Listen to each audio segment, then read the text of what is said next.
Thank you, Madam Speaker, for this opportunity to participate in this debate on the joyous occasion of the nation commemorating 150 years of Vande Mataram. In the history of our nation, Vande Mataram is not just any patriotic song.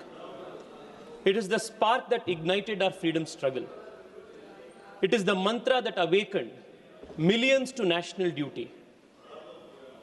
It was the clarion call that inspired millions of masses to aspire for freedom and independence, gave them the confidence and courage to act on this confidence, this awakening, and gave the strength to refine civilizational strength and confidence.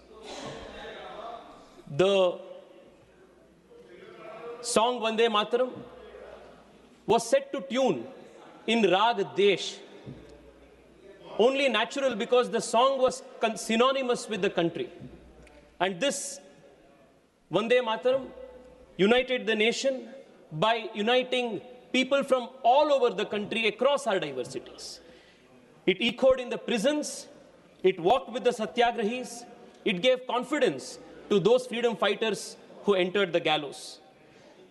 Few songs in world history, madam, have moved so many people, united so many people towards one unifying cause like Vande Mataram did.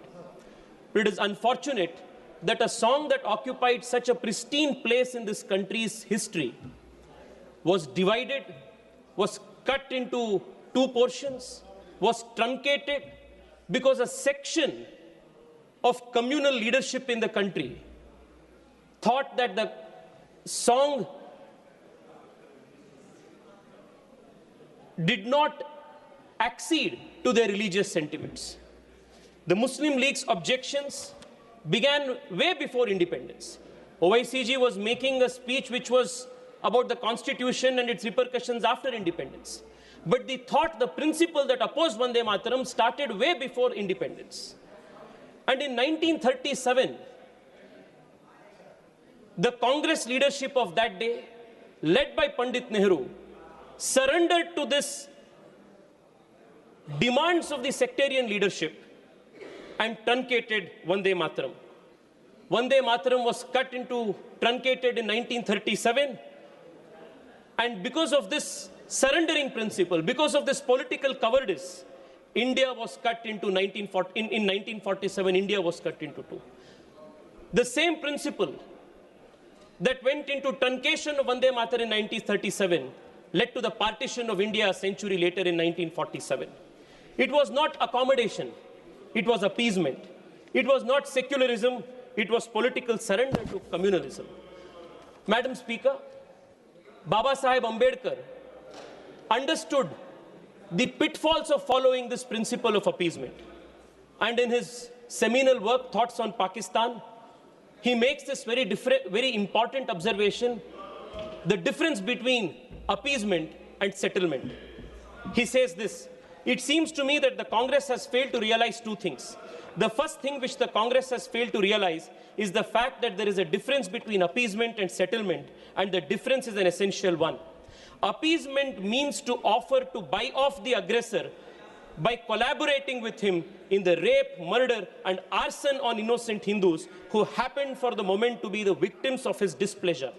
On the other hand, settlement means laying down the bounds which neither party to it can transgress. Appeasement sets no limits to the demands and aspirations of the aggressor. Settlement does.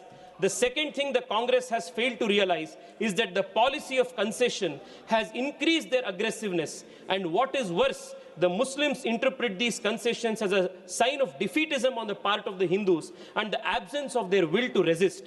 This policy of appeasement will involve the Hindus in the same fearful situation in which the Allies found themselves as a result of the policy of appeasement which they adopted towards Hitler. This was what Baba Saheb Ambedkar said. But the Congress party neither learnt a lesson then nor learnt a lesson today. This morning, Priyanka Gandhi ji, the honorable member, was asking, why are we debating this today when there are so many other contemporary issues to debate about? The reason why we are debating Vande Mataram and its history today is because the country, and especially the present generation, has to resolve that we will not make the mistakes of the past, so that the future will not repeat the same mistake that the past did. The concession that the Congress party did with 1937 with Vande Mataram became a pattern, compromising cultural identity, compromising cultural confidence, to compromising the borders of the country. The same mindset carried later into independence, post-era independence, into governance and independence. Appeasement became the political instinct of the Congress party, to a point where it became the mainstay, the template that all so-called secular parties of this country follow. And what is this template? Speaker, sir, the same mentality that agreed to truncate the Vande Mataram is the same mentality that opposed the Shabano verdict of the Supreme Court and overturned the Supreme Court judgment. It is the same mentality. The same mentality that opposed Vande Mataram was the same mentality that banned books and films because it would hurt a section of the minorities. वो वही मानसिकता थे जो वंदे मातरम को oppose किए थे, वही मानसिकता था जो राम जन्मभूमि आंदोलन को विरोध किया. It was the same mentality that supported Bata House encounter by calling it fake. It's the same mentality that opposed the decriminalization of triple talaq.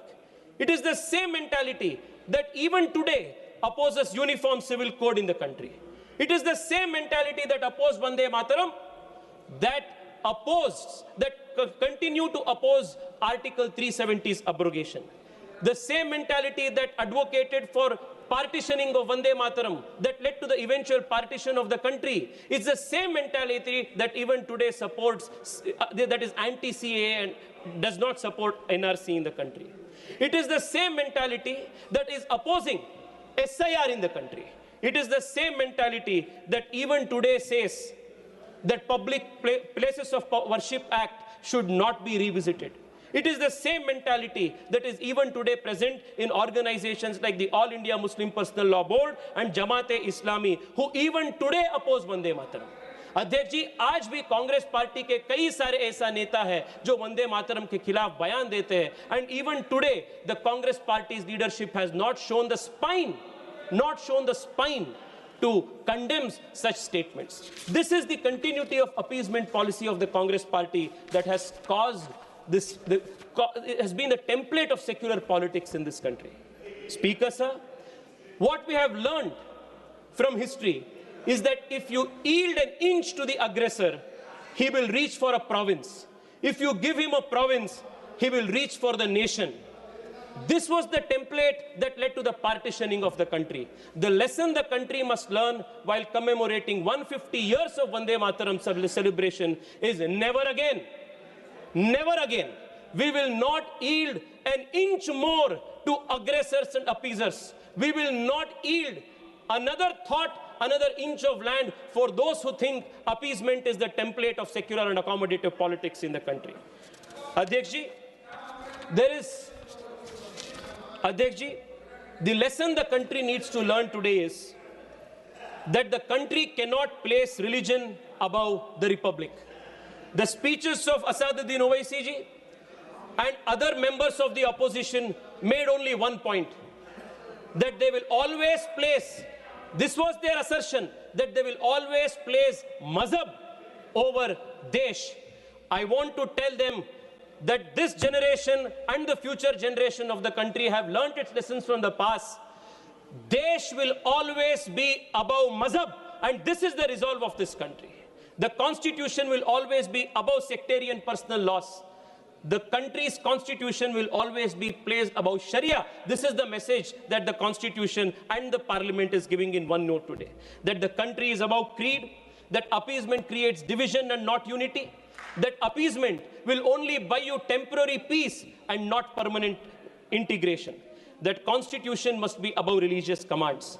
Adhyakji, as the country today is celebrating 150 years of the Vande Mataram, we must remember the great words of the Rishi Bankim Chandraji, who gave before us the conceptualization of Ma Bharati as Durga, as Saraswati, and as Lakshmi. Today, under the leadership of our Prime Minister, the country has emerged as the 4th largest economy in the world and is on the way to becoming the 3rd largest economy. The blessings of the bountiful land of this, the blessings of Ma Lakshmi is ever present on this bountiful, prosperous land of this country. The blessings of Ma Durga is always present in the Kshatriya spirit of this country, whether it is in Operation Sindoor or whether it is in surgical strikes against our enemies. The country will give a strong response for those who try to object her, those who try to belittle her. In today's age of knowledge-based economies, where the world is hurtling towards new changes through technologies like artificial intelligence, quantum computing, India will also show global leadership because the blessings of Ma Saraswati is always on this country.